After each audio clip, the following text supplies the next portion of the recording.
Je m'appelle Priyank et j'écris du copywriting qui génère plus d'1 million d'euros par mois pour mes clients. Et l'une des choses les plus demandées par les clients de copy en ce moment, c'est les VSL. Et c'est pourquoi dans cette vidéo, je vais t'apprendre à rédiger d'excellentes VSL pour tes clients. Aujourd'hui, on va se concentrer sur la toute première partie de la VSL, le hook. On va voir ensemble la structure derrière une VSL qui cartonne. On va analyser ensemble une VSL que j'ai faite pour un de mes clients, il s'appelle Alec Henry. Je te montrerai aussi comment structurer un hook qui fait partie des meilleurs du marché. Tu vas aussi apprendre à mettre de l'émotion dans ta VSL pour produire de la dopamine chez tes prospects. Et je te montrerai aussi le rendu final de cette VSL jouée par Alec Henry lui-même.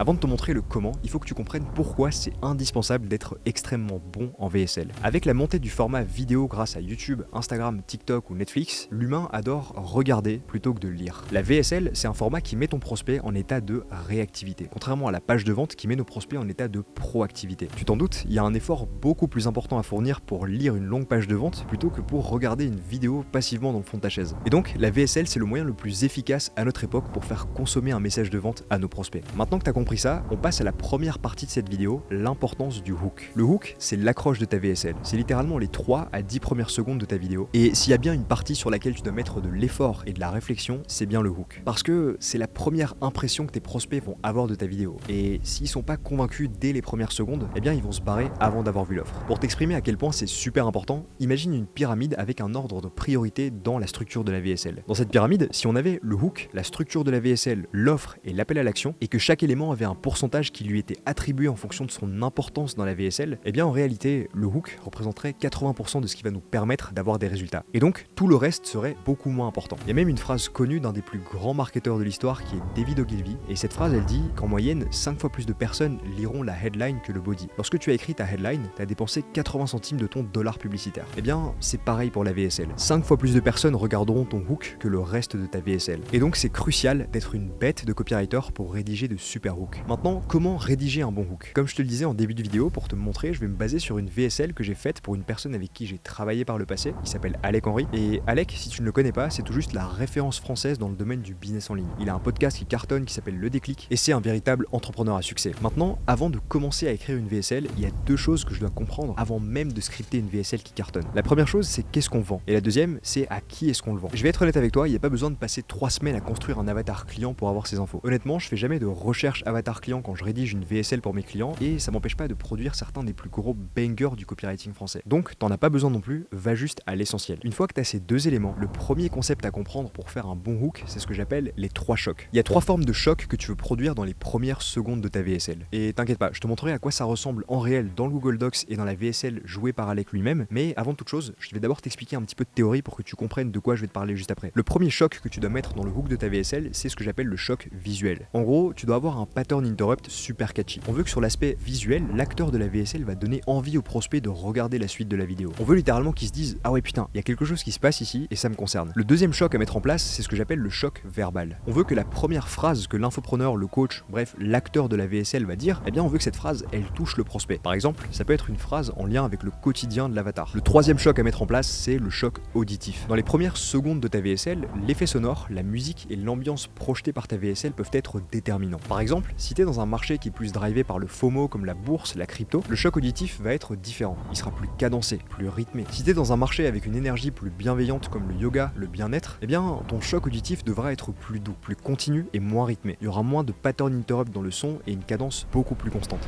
Maintenant que tu as le concept des 3 chocs, je vais te montrer comment je l'ai mis en place dans la VSL d'Alec. Ce que tu vois à l'écran, c'est le document que je rends au client quand je lui rends un script de VSL. Globalement, ce document-là en particulier, il fait plus de 15 pages, il y a à peu près 2200 mots dedans. La VSL au total, elle durait à peu près 9 minutes ou 7 minutes quand elle était tournée au final. On va se concentrer vraiment sur la première partie. La première chose que j'ai mise ici, c'est rythme, musique à cadence moyenne, BPM moyen. Et simplement, du coup, je donne une indication à la personne qui va monter la vidéo en lui disant du coup que pour mon choc auditif, eh bien, je veux qu'il y ait une musique à cadence moyenne, que ce soit pas trop rythmé, mais ça doit pas être trop mou non plus. Et donc voilà, ça c'est ce que j'appelle le choc auditif. T'inquiète pas, pour le choc auditif, tu écouteras à quoi ça ressemble quand je te montrerai à la fin de cette vidéo le rendu final de la VSL. Mais du coup, il faut que tu comprennes que quand tu rends une VSL au client, c'est important du coup de mettre des indications à la personne qui va monter la vidéo, tu dois aussi mettre des indications au client sur des choses qu'il doit dire, sur comment est-ce qu'il doit les dire, sur la posture qu'il doit avoir, peut-être sur les mouvements qu'il doit mettre en place et qu'il doit faire pendant la vidéo. Ça c'est pour le choc auditif. Maintenant pour ce qui est du choc visuel, comment est-ce que j'ai mis ça en place? Tu vois ici qu'il y a une image sur la vidéo, sur le script, et donc ici tu vois un gars qui tient un billet et qui déchire un billet. Et en fait tout simplement ce que j'ai demandé à Alec de faire, c'est que je lui ai écrit ici, Alec chiffonne un billet de 50 € et le jette dans la corbeille. Et ça c'est le pattern interrupt, c'est l'opener de la vidéo, et c'est comme ça du coup que j'ai mis en place ce fameux choc visuel dans la vidéo. Et je t'expliquerai du coup, je te montrerai après à quoi ça ressemble en réel. Je t'expliquerai aussi un petit peu plus tard dans cette vidéo le symbolisme derrière ce billet, mais donc c'est comme ça que j'ai mis en place ce fameux choc visuel. Maintenant pour ce qui est du choc verbal, eh bien le choc verbal, je te le disais plus tôt, c'est vraiment la première phrase que l'infopreneur, le coach, bref l'acteur de la VSL va dire dans la vidéo. Et dans cette VSL du coup la première phrase c'était la suivante: la plupart des gens qui veulent lancer leur activité font ça avec leur argent. Et donc si t'es une personne qui justement est en train de lancer son activité, si t'es une personne qui se reconnaît dans cet avatar client là, et qui correspond du coup à cet avatar client là, eh bien si je te parle de la plupart des gens qui vont lancer leur activité et qui font une grosse erreur, eh bien tu vas te sentir concerné par ce que je vais te montrer. Et donc tu vois que le principe des 3 chocs, ça va très très vite. Là la vidéo elle a à peine commencé, le gars il a déjà eu le temps en l'espace de une fraction de seconde de déchirer un billet, de dire sa première phrase, et en même temps il y avait de la musique, et donc ça fait déjà qu'il y a une rythmique qui est déjà lancée, il y a une dynamique, et on est déjà plongé dans un univers. Le deuxième élément clé pour faire une VSL qui cartonne, c'est le call-out. Littéralement c'est le fait d'adresser ton avatar dans les premières secondes de ta VSL. Par exemple, dans mon cas, la VSL que je suis en train de te montrer, elle s'adresse aux prestataires de services qui veulent lancer leur activité et générer leurs premiers milliers d'euros par mois. Tu vois ici j'ai mis la phrase suivante: la plupart des gens qui veulent lancer leur activité font ça avec leur argent. Et dans cette phrase, j'appelle littéralement la personne à qui cette VSL s'adresse. Je dis directement la plupart des gens qui veulent lancer leur activité, et ça du coup c'est l'avatar, et c'est le call-out. Ce que tu dois comprendre, c'est que les personnes à qui tu t'adresses dans ta VSL doivent directement se sentir concernées dans les premières fractions de seconde, et c'est à ça que le call-out sert. Pour te donner un autre exemple, imagine que on ait un autre avatar, par exemple le mien, dans Copywriting Wizard. Mon avatar en très gros, c'est un copywriter qui a peut-être déjà suivi des formations de copy, et ce copywriter ce qu'il veut c'est qu'il a envie de trouver des clients, il a envie de pouvoir vivre confortablement de son activité de copywriter et de pouvoir passer la barre des 5000 € par mois avec son activité. En gros, c'est toi. Et donc si je te faisais une VSL, un exemple de call-out dans mon cas, ce serait simplement de démarrer la VSL en disant: si t'es copywriter freelance et que tu veux trouver des clients pour ton activité, et donc le call-out correspond au bout de la phrase où je dis si t'es copywriter freelance. Je m'adresse directement à l'avatar. Un autre exemple,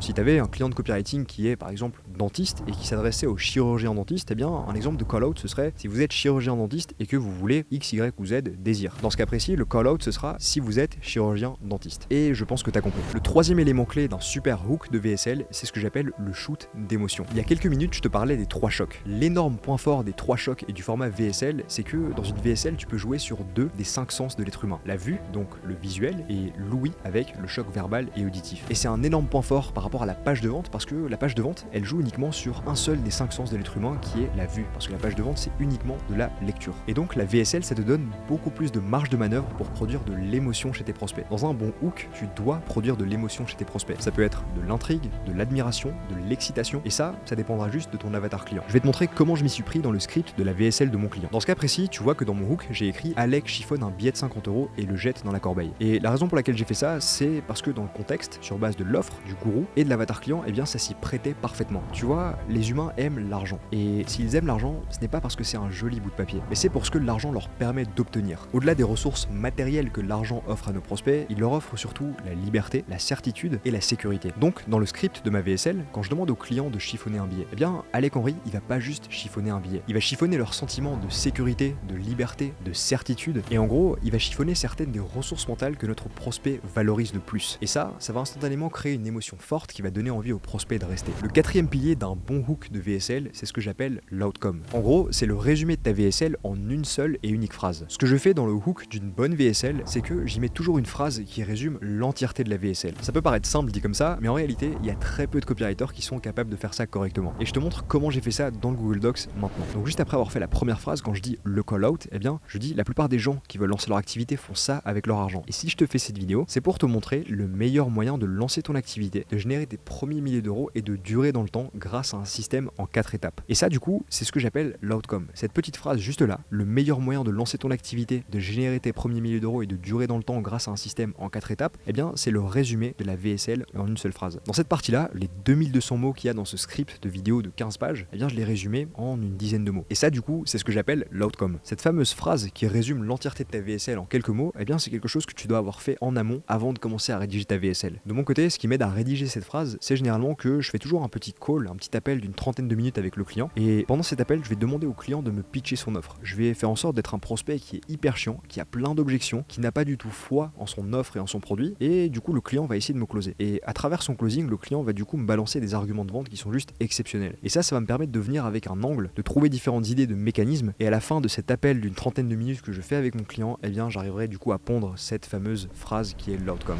La dernière étape à suivre pour faire un super hook de VSL, c'est l'apaisement du risque. Dans le copy et dans le marketing en général, chaque action qu'on incite nos prospects à mener vient avec un compromis et un risque à prendre. Par exemple, si je t'incitais à investir dans un de mes produits ou dans un de mes programmes, les euros que tu investirais, eh bien ils viendraient avec un compromis. Ce compromis, c'est que tu pourrais pas utiliser cette somme que tu investis dans mon programme ou dans mon produit pour inviter ta meuf au resto, pour t'acheter le dernier iPhone ou pour te payer des vacances. L'argent que tu as investi d'un côté sera de l'argent que tu ne pourras pas investir de l'autre. Et dans le cas de cette VSL, même si nos prospects n'investissent pas avec de l'argent pour regarder cette VSL, en réalité, ils investissent avec une ressource beaucoup plus importante que ça. Cette ressource, contrairement à l'argent, elle est pas renouvelable. Cette ressource, c'est le temps. Pour regarder une VSL, notre prospect nous paie avec son temps. Et donc, on doit lui faire sentir que 1, il obtiendra énormément de valeur pour le temps qu'il investit dans le visionnage de cette VSL, que ça va pas lui coûter cher en temps. Donc, dans l'opener d'une bonne VSL, on utilisera des phrases pour minimiser le risque du temps investi. Des phrases comme dans les secondes qui suivent, je vais te montrer X, Y ou Z. Dans les 5 minutes qui vont suivre, je vais te montrer telle ou telle chose. Dans cette courte vidéo, je vais te montrer X, Y ou Z. Je te montre comment j'ai mis ça en place dans la VSL de mon client. Juste après l'outcome, dans le script, il y a ce bloc là. Et puis je viens et je dis directement, je vais la faire courte, tu peux voir le timer au-dessus de cette vidéo. Tu vois que cette phrase, elle est super courte, elle est hyper droite au but, mais je leur dis directement, je vais la faire courte pour vraiment leur faire sentir que cette vidéo ne sera pas longue, que j'en aurai pas pour longtemps. Et en plus de ça, j'ai demandé au monteur de mettre en évidence un timer qui démontre bien qu'il y a un décompte et que la vidéo ne sera pas super longue. Et donc si tu combines le montage plus la phrase d'Alec plus les sous-titres qui disent littéralement que la vidéo ne va pas durer longtemps, eh bien le prospect il sait directement que l'investissement en temps il sera pas du tout conséquent. Il comprend dès les premières secondes que la vidéo qu'il est sur le point de regarder, eh bien elle va pas durer super longtemps et donc qu'il a pas grand chose à perdre. Maintenant que je t'ai montré la structure du hook, je vais te montrer le rendu final du hook de cette VSL joué par Alec Henry lui-même. La plupart des gens qui veulent lancer leur activité font ça avec leur argent. Et si je te fais cette vidéo, c'est simple. C'est pour te montrer le meilleur moyen de lancer ton activité et générer tes premiers milliers d'euros et de durer dans le temps grâce à un système en 4 étapes. Je vais la faire courte. Tu peux voir le timer au-dessus de cette vidéo. Et ça y est, je viens de te montrer comment rédiger un super hook de VSL. Et il faut que tu saches un truc mon wizard, c'est qu'il existe 1001 façons différentes de faire des bons hooks de VSL. De mon côté, j'ai plein d'autres structures différentes. Maintenant, avant que tu ailles rédiger les meilleurs VSL du marché, il faut que tu retiennes une chose. Quand tu fais une VSL et un hook, t'es pas seulement en compétition avec les autres offres du marché. T'es en compétition avec les distractions que ton prospect a autour de lui dans le monde physique, comme par exemple son chien, son voisin, sa femme, sa famille, ses enfants. Mais t'es aussi en compétition avec tes concurrents et toute l'abondance de dopamine rapide qu'il y a à disposition aujourd'hui. C'est pour ça que si tu maîtrises le hook, eh bien tu seras capable de driver l'attention du marché là où tu le veux et tu pourras te faire payer très cher pour ça. Et en parlant de pricing, il m'est déjà arrivé de pricer 15 000 € pour un script de VSL de 7 minutes. Et la plupart du temps, mes clients me payent 100% de la prestation avant même que j'ai commencé la rédaction du script. La raison pour laquelle je peux pricer autant, c'est parce que j'ai de bonnes méthodes d'acquisition client, des méthodes qui me permettent de repérer ces entreprises qui sont en recherche d'un copywriter. J'ai de bons mécanismes pour packager des offres de copywriting high ticket. J'utilise des systèmes qui me permettent de contacter ces entreprises qui sont en besoin d'un copywriter. Et avec ces systèmes, j'arrive à avoir 3 à 5 rendez-vous qualifiés chaque semaine avec des entreprises qui sont intéressées par mes services de copie. Et tout ça, tout ce système, je te l'enseigne en détail dans cette vidéo.